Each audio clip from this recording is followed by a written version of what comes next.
We begin tonight with tense moments in City Heights as a fire ripped through a large apartment building, forcing dozens of people to evacuate. Good evening, I'm Marcella Lee. I'm Carlo Chiquetto. The fire comes as this week's record heat and dry conditions drive up fire danger across the region.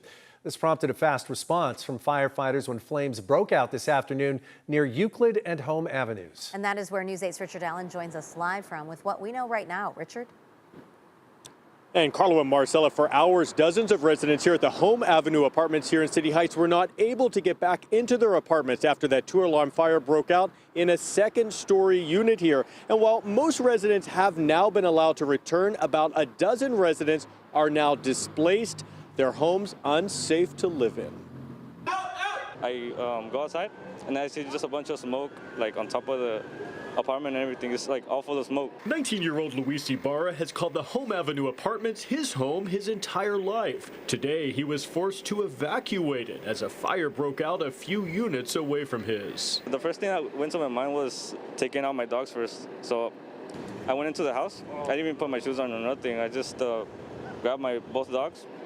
I ran out. Firefighters got the call at around 3:30, arriving on scene in a matter of minutes. Initially, units arrived, heavy smoke and fire from the second floor. Battalion Chief Oscar Salceda says it spread quickly from the initial apartment to the two adjacent ones, as well as the apartment directly above. The difficulty with these fires is a three-story apartment complex. Access, number one, getting up there, getting the water supply in these busy streets. And then once you're up there, actually going to it was a middle unit, so making sure we have enough hose to get up there. All residents were quickly and safely evacuated as firefighters extinguished the flames. Resident Naomi Martinez was on her way home from work when she got an unexpected call from her mother.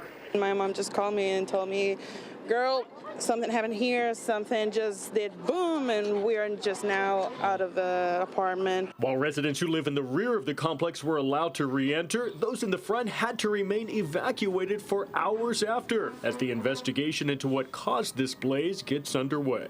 We're just waiting until they told us like what happened, if we can go in. And thankfully, no injuries were reported. And as we said, most residents have now been allowed to return to their apartments. As for those dozen or so residents who have been displaced, the Red Cross has been helping them find a temporary place to stay. In the meantime, the cause of the fire remains under investigation.